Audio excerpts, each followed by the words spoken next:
actually invited, so call me back. Okay, love you. Bye.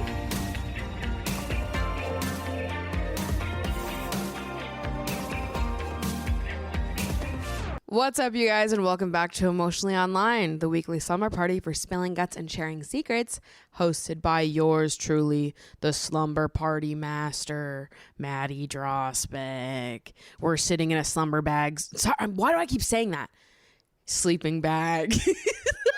Sleeping bag circle with our heads in the middle, and we have our NV3s tucked under our phones, and we're giggling, and we're writing in our Coke or Pepsi books, and we're having a little laugh, and we're sharing all our secrets, and we feel so good about it. We love oversharing because this is a trusted circle of besties. What is said here stays here, and nobody will break that trust. It is a sisterhood and a bond for life. Welcome. That's a really intense intro if you've never listened to this show before. Hi! How are we doing? How are we feeling? Big order business before we really get into talking is look at what I'm wearing right now. This lavender sweat set, baby. It's from the second round of merch. Oi, oi, oi, oi, oi. Second round of merch is officially done. The designs are finalized. Don't have a date for when it's going to be launching yet, but here's your first initial sneak peek at it. If you follow the Emotionally Online podcast Instagram account, you saw this sneak peek a few days ago. I did post it on my story on that account. There's like 3,000 people that follow that account. So I'm like, we got the close-knit group of besties happening over there. You guys got to see it before anyone else did. So if you want to see what I'm doing, little sneak peeks that I have going on, be sure to follow the podcast account and my main account. So I'll probably post on there before you hear about it in the videos that I have to spend hours filming and editing. Anyways, much easier to post an Instagram story. So here's the sweat set that we're launching. Emotionally Online. We've got the rotary phone design in the middle. It says Emotionally Online around it. And then the sweatpants have a rotary phone on the hip. And then it says Emotionally Online down the right leg. Then we've also got a band tee and an embroidered Emotionally Online sweater that's coming out. The band tee is an Emotionally Online band tee, and on the back, the tour dates are all of the episodes from last year, season 1 of the show. So very cool stuff. I'm so excited for it to launch and for it to be in your guys' hands. I'm excited that this line is all Emotionally Online stuff. This sweat set is what I am personally the most excited about as a sweat set girly, a sweat set connoisseur, as someone that works from home, does most of my life from home, loves being at home, loves a good slumber party. A good sweat set is essential.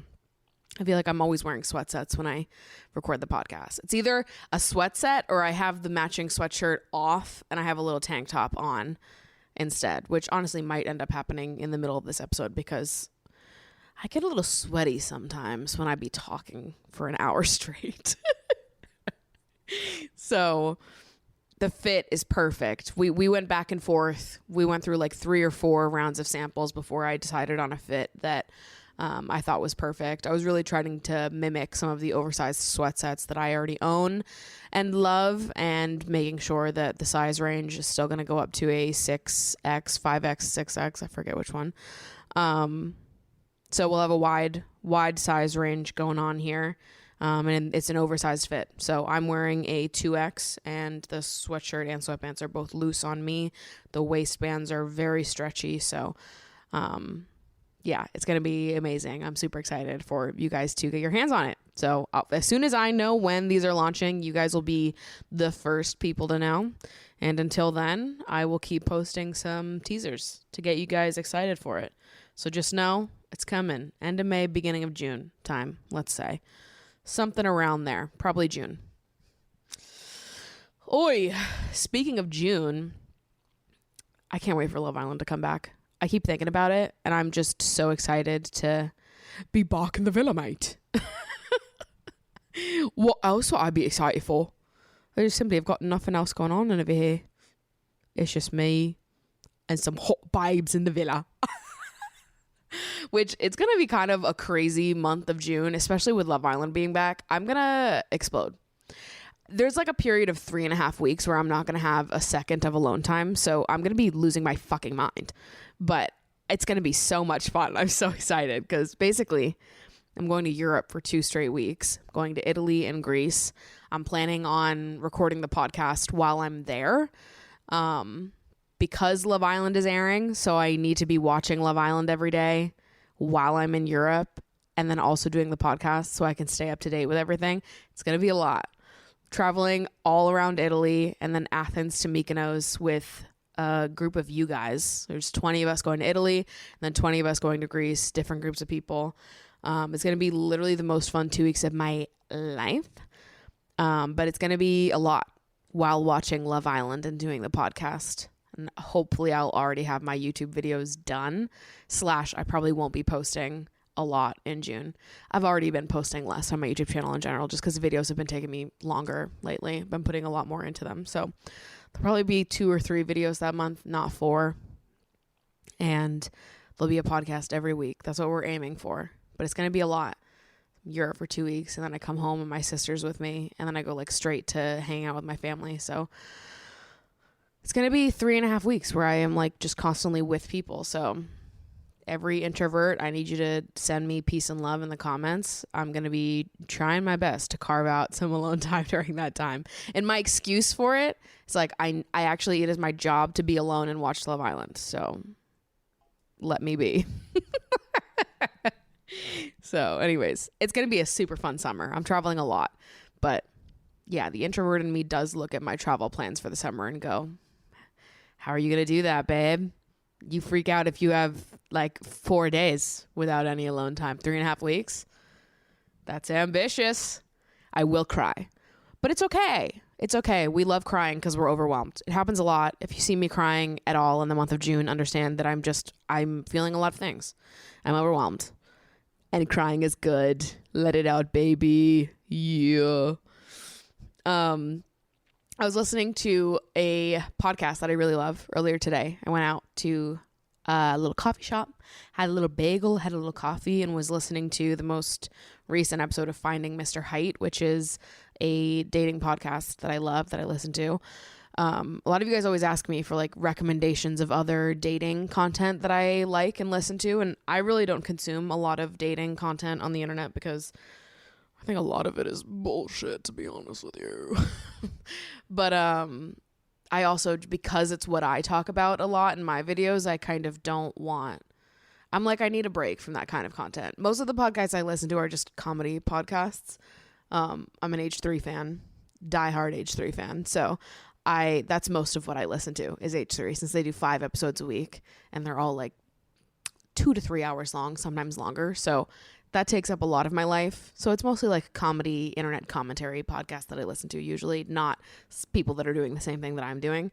But the one show that I listen to pretty regularly that does similar dating type content that I do is Finding Mr. Height, hosted by Allie Jackson and Erica Spera.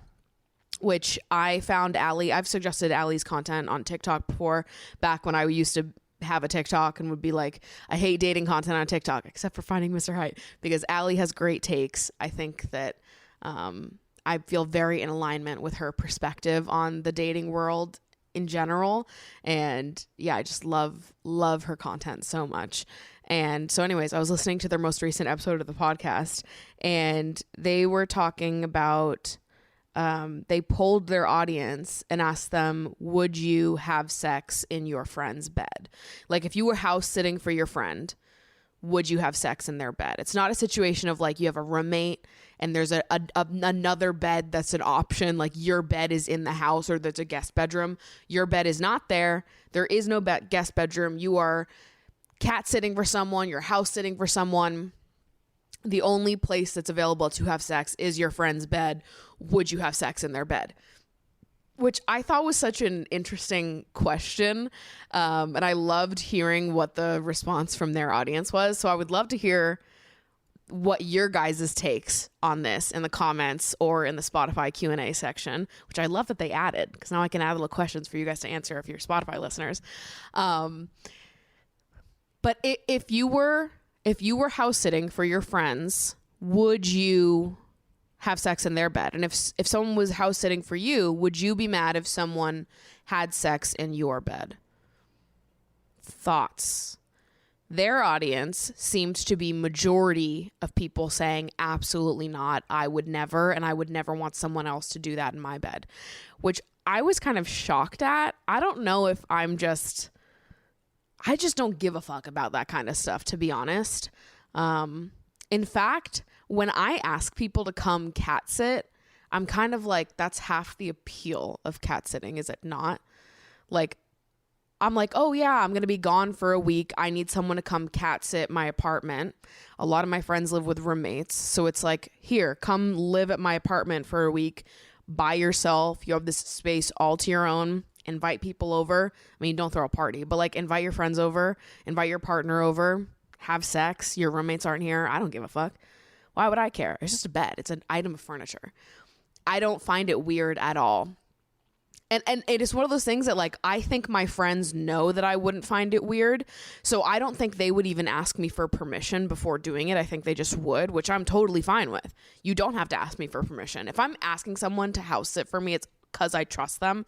I would personally only want my super close friends to cat sit or house sit for me, mainly because I want someone here that I can like trust around my home and my belongings, to be respectful, to treat my home the same way that I treat it, and to most importantly love my cat in the way that I love her. Okay, we need to shower her with love.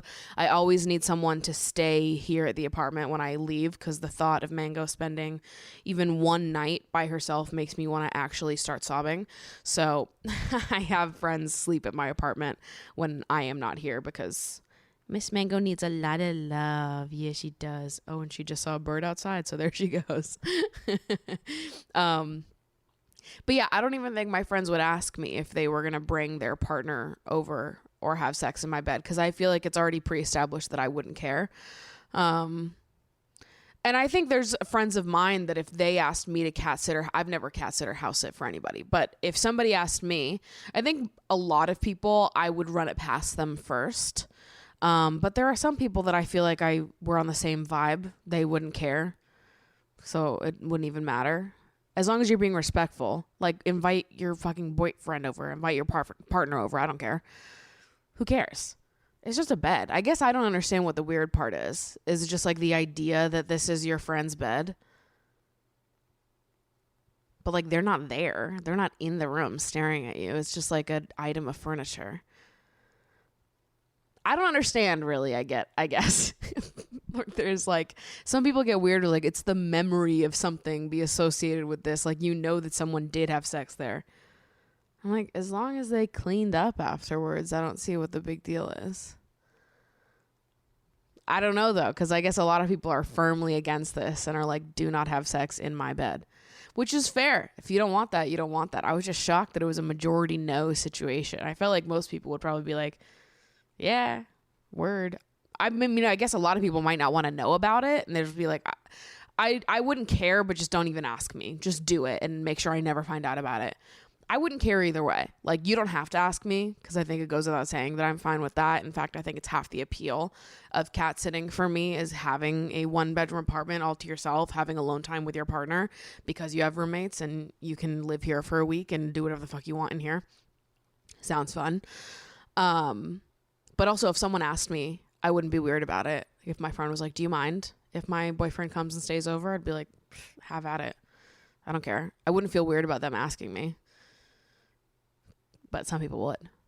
Interesting, though, right? I love a little question like that, because it's like any answer is fine, I guess. But people are divided. People are very split about this one.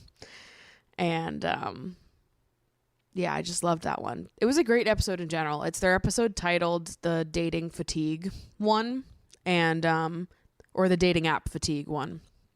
But they were talking a lot about dating app fatigue, obviously, and just being sort of like exhausted and over dating app culture, which I don't know anybody that's like into dating apps right now. I'm like on Hinge, but I haven't been on a Hinge date all year, and I haven't really been swiping in the last 2 months. The last time I went on a date was like the speed dating event. I was seeing someone earlier this year. And recently I feel like I'm more into like just hitting on people on Instagram or like, I don't know, just exploring other methods. I would love to try a matchmaker. I signed up for like this matchmaking beta, so we'll see how that goes. If I end up doing any of that, I'll make a YouTube video out of it. But I feel like I'm just more interested in other methods of dating right now. I really don't care for dating apps at the moment. And they were talking in the episode about how they feel like there's a big sort of reckoning that's about to happen in the dating app space, which I completely agree with. I think the dating app format is getting really tired and people don't really like it.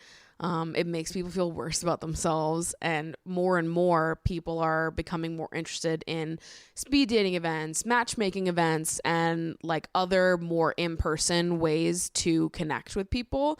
And I think this is a product of a lot of things, but especially now that we're like, 3 years out from the beginning of the pandemic, when we went through this era of everything being online, and we've been slowly coming out of that. And now people are like just fucking sick of it and they want to date in a completely different way. And the way the dating apps are going, where everything is just getting more and more expensive. There's all these paywalls now. If you want to like really see who likes you and get the best matches, you have to pay for the premium features on all of these apps.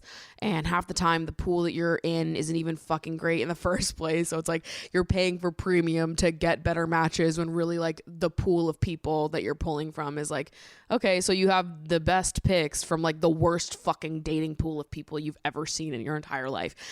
I don't know anybody that's single right now that is like, yeah, I'm on dating apps every day and we're swiping and we're having a good time. Pretty much everyone I know that is single is like, yeah, I mean, I have the app downloaded, but I really haven't been swiping and I'm sort of fucking over it. And I'm more interested in doing anything else in any other way. I really don't see myself using dating apps a lot this summer, if at all. Partially because I am traveling so much that it's sort of like I've got too much going on to really be dedicated to dating in New York this summer, because I'm only here for like, periods at a time, and then I'm back and forth and this and that and whatever. So it's going to be a lot. I don't think that I'm fully in the dating mind space of the apps right now. And I do feel more drawn to like other ways of dating and flirting and engaging in that side of myself right now, to be honest. I'm like in my flirty friendship era, I think. I'm way more interested in befriending people that I think are cute and just having a flirty little friendship moment and being like, whatever happens, happens. The future is a mystery to you and me both. And I'm cool with just being friends and being flirty right now. And I think it's because I have so much going on this summer that I'm like, I really don't have that much time to date. I still want to date, but it's like the odds of me finding someone when I'm going to be barely here are just slim. So I'm like, maybe it's just more fun right now to make new friends and hit on them. So that's what I've been doing. And it's been fun. So anyways, I think that's going to be my vibe this summer, is just befriending hot people, which I'm already only friends with hot people. Duh, obviously. All my friends are literally the sexiest people on the face of the planet. Befriending more hot people and then just flirting with them. And then we either are hot friends for the rest of eternity, or perhaps we explore something more. So that's where my head's at right now. And they actually sort of talked about that on the Finding Mr. Height episode, where she's been on Bumble BFF, and how she's really enjoyed the more like casual dating app style when applied to friendships, because it's like so low stakes and low pressure. And she was like, I kind of wonder if dating would be more fun if we treated it the same way we do as making new friends. And I was like, that is exactly what I've been thinking lately. Not that it isn't always like that. I feel like part of dating is always making new friends. But when you go into something as like, we are only friends, we are only becoming friends right now, but you've always got a little flirty undertone going, then it's sort of like, I mean, the door's open, I guess, for the future. But right now we're just friends, and we could be hot friends forever, and we'll be cool with that. Or if something happens, something happens. For me, that kind of like dancing in the unknown, the little flirtiness in the middle area is fun right now. I don't know. I think it is just like dating app fatigue. I'm really not interested in being on the apps right now. I'd much rather just meet people in person. And I feel like when you're meeting people in person, when you're dating in person, it always starts with like friendship first, right? Because you're not under the same like pretenses of a dating app where you're like on the app knowing that you're going on dates, versus when you meet someone in person and you click, or even if you're like sort of flirting with someone on Instagram, you slide in their DMs. It usually starts a little bit more casual, unless like we are dating. We met on an app where dating is the intended purpose of this interaction. It's like you're more focused on just getting to know each other as people, and there's flirtiness and there's some fun stuff that can happen, but it's sort of more of a question mark as to if that's the vibe, and you sort of have to figure that out rather than having that be pre-figured out because you met on a dating app, which sometimes it's nice to have that pre-figured out and pre-vetted. And that's how I felt a lot in the past of like, oh, it's nice to be on a dating app and, you know off the bat that someone's attracted to you and have sort of that already pre-established, like at the very least, we both find each other physically attractive. We're both maybe looking for the same thing. We swiped for whatever reason. There's like a lot of like stuff that's pre-established, versus when you're sliding into someone's DMs out of the blue, you have to be a certain level of confidence to do that in the first place, and or meeting someone in person. And for a while, I thought that I just wouldn't be into doing all of that. I didn't think that I was confident enough. And I think over the last few months, I've just learned that that was me holding myself back from even trying, because I haven't been using dating apps, and I have been hitting up people on Instagram and flirting in person. And I just feel like I've been having fun doing that. So it wasn't as scary as I thought it was going to be. And now I feel pretty uninterested in dating apps in general, and more interested in more of the like just having fun aspect of putting myself out there with people, not necessarily confirming a date or guaranteeing the fact that I'm going to go out with this person in a romantic way, but just enjoying the flirting, the in-between, the not knowing, which I think is easy for me right now, especially because I have such a packed summer. So it's more fun to have things that are more loosely defined, to have some flirty friendships that may or may not turn into something later on. Who knows? But that's how I'm feeling right now. That's how I've been living my days. I was going to talk about body image in today's episode, but I feel like I've been talking for so long that I'm going to save that topic for next week. A lot of questions this week about body image, being friends with people who have toxic body image, how to like navigate those conversations of setting boundaries with people, how to, if you are the person with toxic body image and you are self-aware of that and don't want to trigger the people around you who are healing from similar things. I was going to talk about all that kind of stuff. It's going to send me into an hour-long tangent though, so I'm not going to start now. So instead, I'm going to answer some other audience submissions that I have gotten over the last few weeks. So let's dive in. First one. Hi, Maddie. Weird question, but do you consider hickeys to be unprofessional or think that other people should be socially allowed to comment on them? I have had several instances in my life where people have made a big deal about them or will not stop staring, and it has always made me uncomfortable and feels invasive. Hasn't everyone had a hickey, and do other people find it necessary to be nosy about what others do in their free time? I think it ends up affecting the people around me emotionally more than it does me. By the way, I absolutely love the podcast. You are so talented, and I love listening to someone with strong opinions and such a high emotional intelligence. Keep up the great work. That's so nice of you. Shout out. Thanks for submitting. So let's go back to the beginning question here is, do you consider hickeys to be unprofessional or think that other people should be socially allowed to comment on them? I mean, I don't think that people shouldn't be allowed to comment on them, because I don't think that not talking about things makes things more accepted. So I think it's fine for people to comment on them. I don't see a problem with it. I do think that overall, people's perception of hickeys is more negative. And I would say, I don't know that I care about what other people do personally. If I see another person with a hickey, I don't really think anything of it. Like, you do you. I don't give a fuck. For myself, though, I don't like when people give me hickeys. It feels very juvenile to me, and you have to do it intentionally. Like, anytime somebody's like, oh, I didn't mean to, giving me a hickey, I'm like, bullshit. You have to suck, dude. I felt it when you were giving me one. Like, you don't just like magically get one. So it always feels like I'm like it always feels like someone's trying to stake a claim on me when they do that. They're trying to leave a mark on me so that people that see me in the next few days understand that I've been claimed, which I've never really liked because I've never been in a relationship. So if someone's putting a hickey on me and they're like staking claim, I'm always like, why the fuck are you doing that? And yeah, so I don't really like it because I just am like, why are you doing that? Why are you doing that purposefully?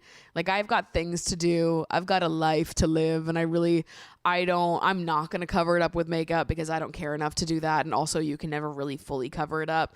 But I remember being in college, having to go to my internship with hickeys on my neck and always feeling a little like, I wish I didn't have to go with hickeys on my neck. Not because I was embarrassed that they were there, but because I didn't want them there in the first place. You know what I mean? Like, there's nothing wrong with them. I'm not embarrassed to have them because, oh, people know that I had sex. It's like, I don't want them there because I don't know why someone's like trying to stake their claim on me in that way.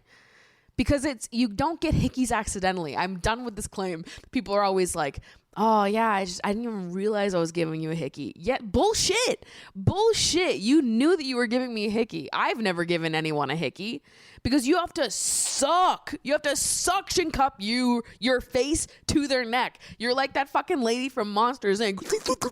Like, that is so purposeful. And so, I mean, I haven't had a hickey since I was probably like 19 or 20. And if any grown adult man tried to give me a hickey, I would be like, excuse me, what are we doing? Okay, you can apply that suction somewhere else on the body. Like, sorry, I don't need all that. It's just like, why? What's the reason? What's the purpose? So, I mean, other people can do what they want. They can live their life, and I really don't give a fuck. For me personally, I don't like them. I don't like having them. I don't understand it, really. I love a little neck sucking, but you do not need to give me a hickey. There's just no reason you need to suck that hard. But I don't think it's bad for people to comment on them or be like pointing it out. Because, like, obviously people are going to do that. And I think it would kind of be worse if everyone was like, we can't talk about hickeys. Off limits. If you see one, you have to shut up about it. We don't talk about that here. Like, I feel like that would be worse. I mean, I think you're right. I think everyone has, at some point in their life, had a hickey. Usually when you're younger. Because why would you want one? But, you know, it happens, I guess. I don't know. For me personally, I'm just like, I don't know why someone would do that to my neck. I've had really bad hickeys before in the past, though. Like, in college, men were eating my shit up. I don't know why. Count Dracula over here trying to suck me dry. All that suckage, and we cannot get enough suckage in the right place. There's only one place on the body that needs some suckage. Okay. Well, I hate that I just said the word suckage like 4 times. So I need to end this question right now. But, yeah, I mean, I don't think hickeys are a big deal at all. Everyone will have one at some point. Would I understand if someone was like, I love having hickeys, and people judge me for having hickeys? I'd be like, but okay, I've got lots of questions. Why do you love having hickeys? But if it's like a situation of like, oh, you know, I'm 20 years old and my boyfriend and I got a little crazy and he went suction cup on my throat and gave me a hickey and people are being mean about it. Like, there's no reason for that. happens, it happens. It's a hickey. It's really not a big fucking deal. So yeah, I don't get it. But people are going to say what they're going to say. People are going to comment on it. Especially, I've seen some crazy hickeys. Sometimes it's like, you can't not say something because it's like, what are you doing? But yeah, I mean, overall, a hickey is a hickey. It's really not a big deal. Hi, Maddie. This podcast has been really awesome to get me thinking about my relationship and intimacy and such. So thank you. Thank you. My partner is wanting to try out role play and I'm nervous to start. I overthink a lot and like to plan out situations in some conversation before having them, but I worry if I apply this to the role play, it will ruin the fun or make it difficult for me to enjoy it and be engaged with it as I'll be constantly second guessing myself. I wondered if you have any tips for role play in the bedroom. So I actually don't think that would ruin your role play experience whatsoever. I think naturally a lot of people want to sort of like have an arsenal of dirty talk ready to go during sex in general, but especially in role play where there's like so much more communication happening, usually, depending what the role play is, I guess. I love role play personally. I think it's so much fun, and it is one of the things that you sort of have to pre-establish that you're doing. Like, I think role play is more fun when you're like, you say ahead of time that like when they come over, the role play starts. So you're like starting it from the second you see each other that day, and it's not like one of those things where you hang out all afternoon and then you're like, okay, role play starts now. It's like you just have it, you have an understanding that like when you come over today, we're not ourselves. This is our scenario, this is what we're doing, whatever. It's fun, and it's fun to get into it. It definitely will take some getting used to if you are not someone that has ever tried role play before, but it's very fun. And I think I love it so much because it seems to like, it's one of those things where I think it's so much easier to have like fun and to have a little giggle during sexual experiences when you're also doing role play. Like, I don't like, sex is fun. Sex is funny sometimes. And I think it is like, it's so much of a joy and also so relaxing to be able to laugh with a partner and to be able to just be silly and fun and sexy all at the same time. And yeah, I think role play just opens that door for a lot of people because it is going to be a little bit silly and a little bit funny and sexy all at once. And so I don't think there's anything wrong with sort of planning out some things that you could say during this role play, whatever it is, if that's going to make you feel more comfortable. I think in the moment you'll find that once you get into it, you won't need to like pull out those responses as much as you think you're going to. But for your own peace of mind and to make yourself feel more confident, I don't think there's anything wrong with storing some phrases in the back of your mind that you could use during this role play during Dirty Talk. I highly recommend checking out audio erotica. There's a lot of audio erotica all over the internet. Dipsy is an amazing audio app that I work with all the time. There's a lot on Reddit as well. So audio erotica.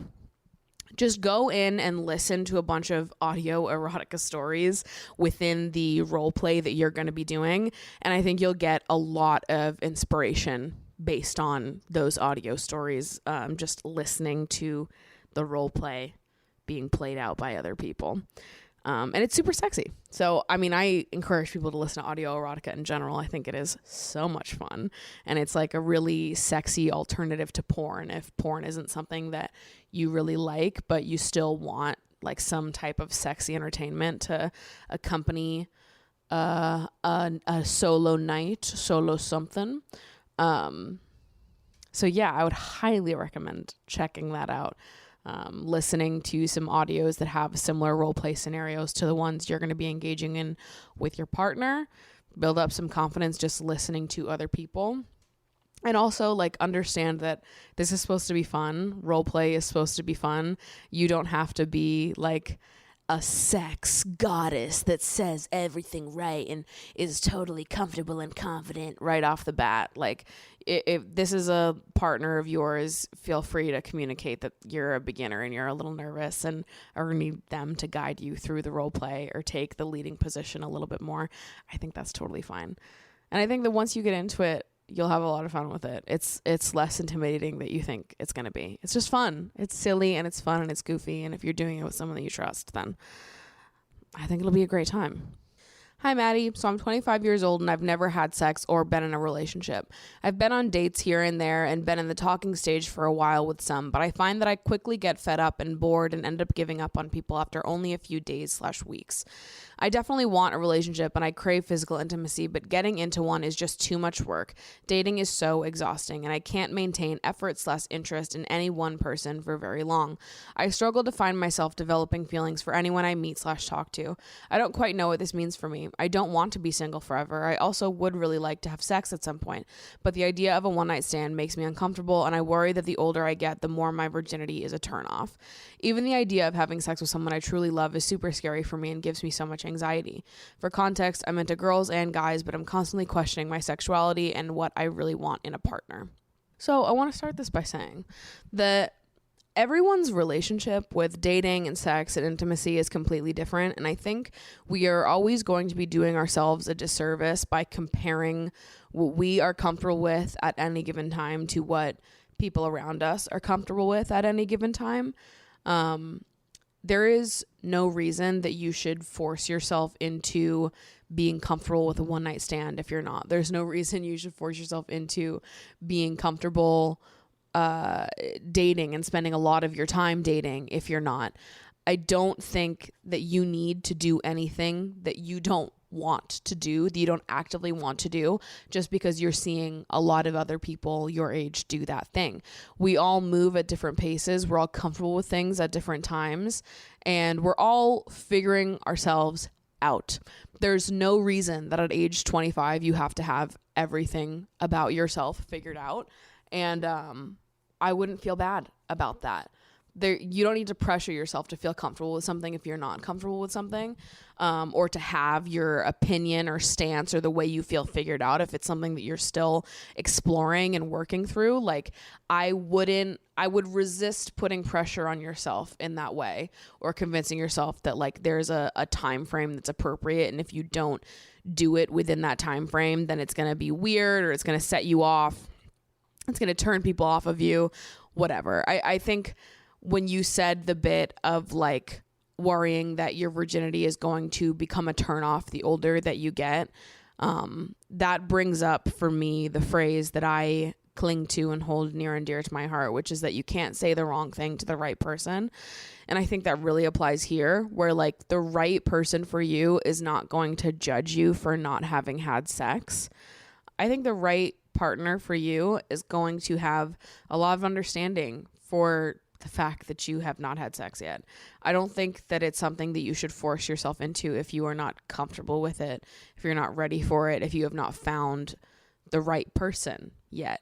I think there are a lot of things that contribute to when and why we feel comfortable doing that kind of stuff, engaging in, higher levels of intimacy. But you don't need to feel bad about yourself for not being there yet. That's totally fine. And the right person for you is sincerely not going to give a fuck. If they do give a fuck, they're not the right person for you. And then you also mentioned that you find yourself getting fed up and bored and giving up on people after only a few days/weeks, and you haven't some trouble maintaining effort/interest in any one person. And maybe that's a product of like you just haven't met the right person for you yet, which is very possible.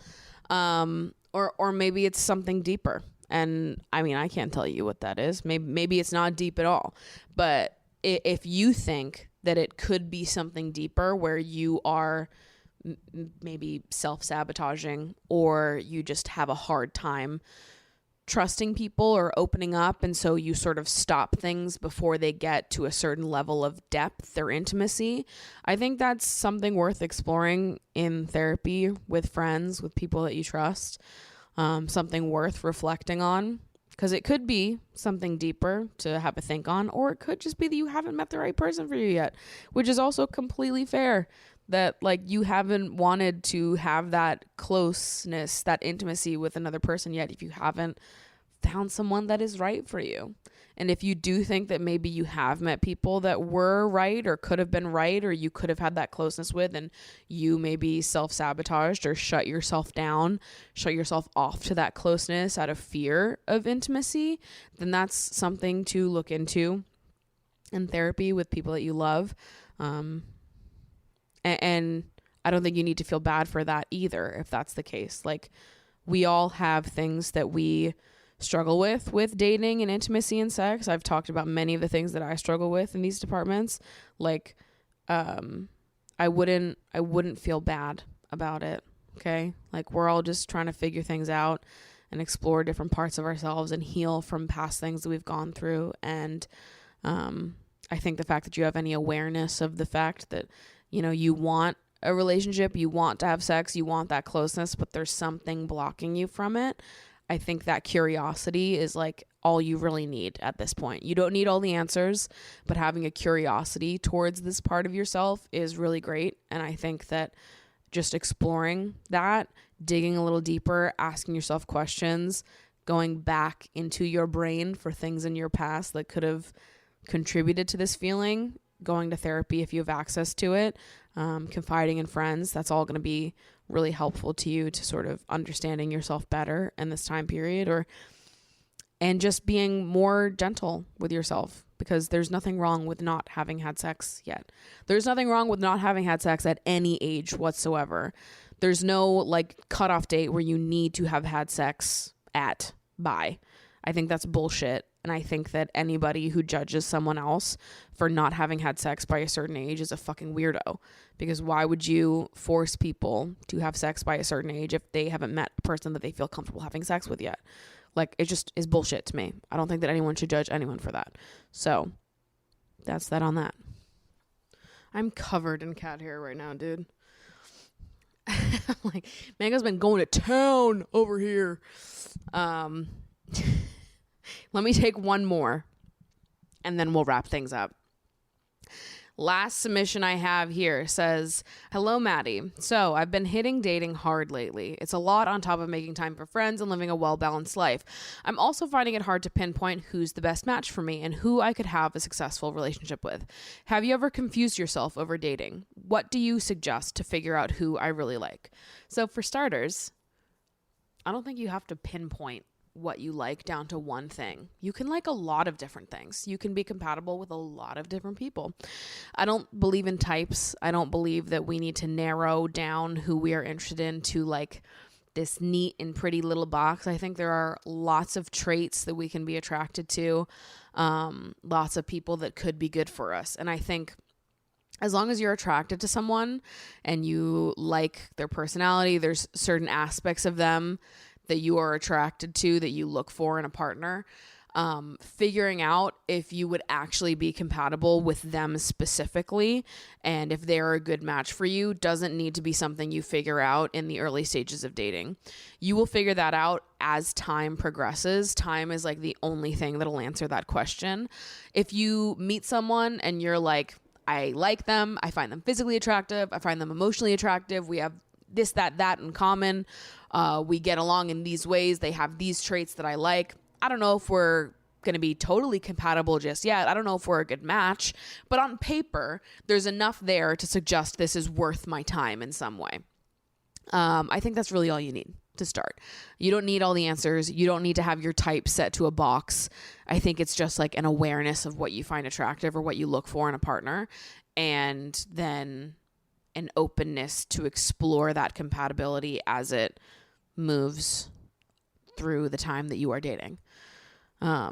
Some people are comfortable dating for shorter periods of time. You know, there are some people that are like, I only want to date for a month before putting a label on things. And there are other people that are looking for something much more longer. It takes people longer to feel comfortable putting a label on things and deciding like, this is a good match for me. You are my person. And it's fine if you are a part of the group that it takes longer for. I think it'll probably take me longer as well. I don't think I'm a 30 days kind of gal, maybe a 90 days kind of gal. After 3 months, I feel like I would have a pretty good idea how compatible I thought that I was with a person. But yeah, it's going to depend person to person how long that's going to take you. And if you are someone who doesn't really have any idea what you look for in a relationship or what you would want at all, you have no idea what you're looking for, and you're sort of like, hello, what's going on? I would start by asking yourself, like, in a relationship, how do you want the person that you're with to make you feel? What do you value in a partnership? What is it that's important to you in the people that you love? I think there's a lot of overlap to like the things we care about in friendship and our other relationships. I don't think a romantic relationship is like completely different from the other things we value in relationships. I think it's pretty obvious that what I value in a lot of my friendships and in my relationships as well is emotional intelligence and vulnerability, honesty, loyalty, being with someone that is extremely open, is comfortable with their emotions and ready to sort of step up and be vulnerable and have difficult conversations in a gentle and loving way. That is important to me. I personally do not think I could be with someone that wasn't very comfortable with their emotions or sort of lacked a level of emotional intelligence. I think that it's just like, I know where I'm at, and I want to be with someone that's on a similar level to me. That's not to say that I'm perfect or I am the world's best communicator. I'm absolutely not. But I'm at a certain level with my emotional intelligence, with my ability to engage in vulnerable conversations, show up as my vulnerable, honest self. And I expect the people that I'm with to be able to bring a similar amount of emotional vulnerability to the table. Similar, okay? We don't have to be exactly the same, but you get what I'm saying. I don't think I could date someone who wouldn't open up at all or like couldn't. I don't think I could date someone who couldn't access that part of themselves, wasn't ready to access that part of themselves. I think another thing for me in relationships specifically, I think I also value this in friendships, but it's not one of those things that's like, I don't think I could be friends with you who didn't have this. But in a relationship, it does feel like one of those things that's super important, and it's drive and passion. Not necessarily about a career, but I find drive and passion so fucking attractive. To the point where if someone doesn't have any drive or passion, I find it very unattractive. And I just think that I really want a partner that has the same sort of like excitement for life, for something in their life that I do. I think that's an overlap that means a lot to me. I want someone that has things that they love and has like a whole life outside of our relationship. Independence is also really important to me. Talked last episode about how I don't really want to live with a partner.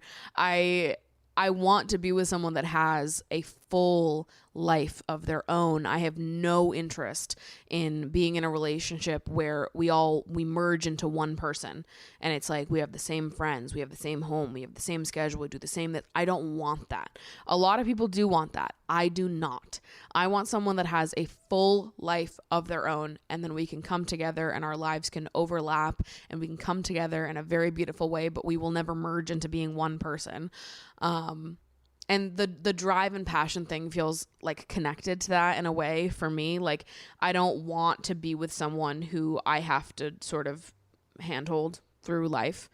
I mean, it does connect to career in some way, right? Like, money does have an impact on our relationships and the people that we date. And not that I care about money in relationships in like a superficial way, but more in like a, I don't want to take care of someone way. Obviously, money comes and goes. Life changes. There will be periods in life where you are making more money than your partner is making more money than you. But I think overall, I would want us to have like a similar drive for making money, a similar lifestyle. I would want us to be on similar pages in that way.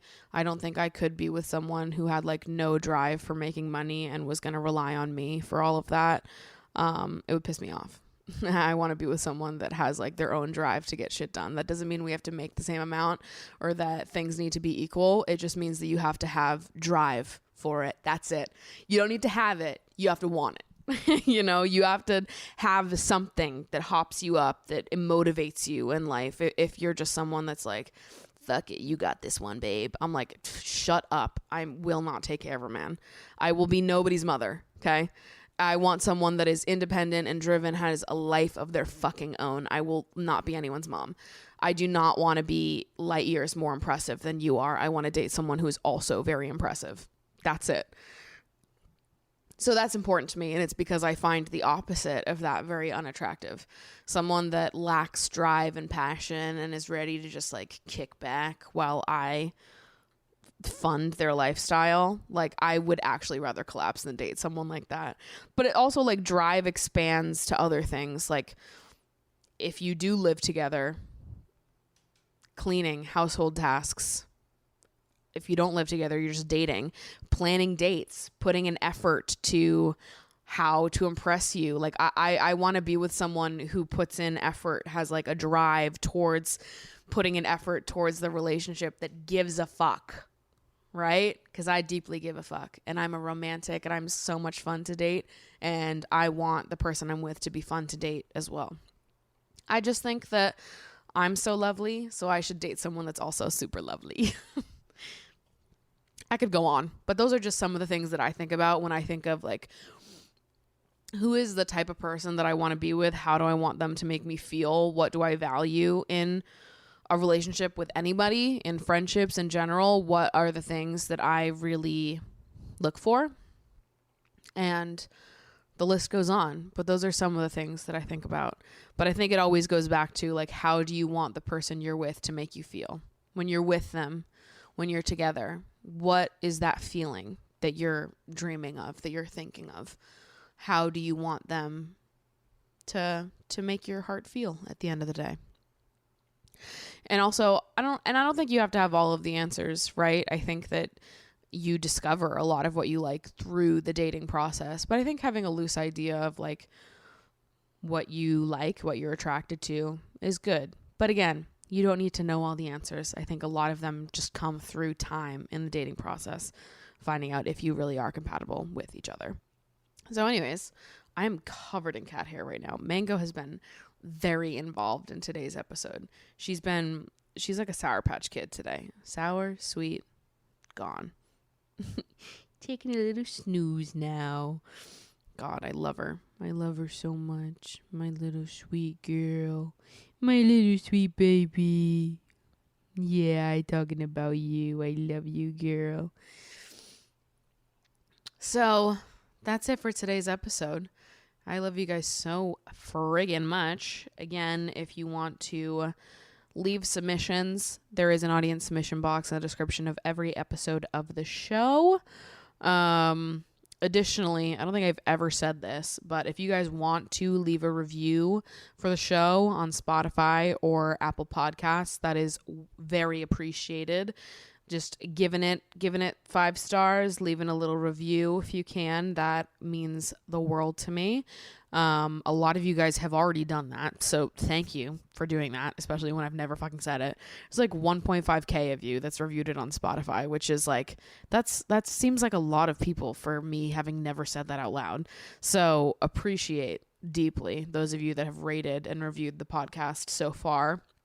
And if you haven't, if you're a YouTube viewer and you haven't, if you could head on over there and give it a little review, that helps me out a bunch. So with that, I'm going to finish my prebiotic soda, and I'm going to play video games deep into the night and rot my brain, because that's what we love in this house, is a rotted brain. That's what we need at the sleepover, mate. No brains will be left at the end of the night. Anyways, love you guys so much. I'll see you next week.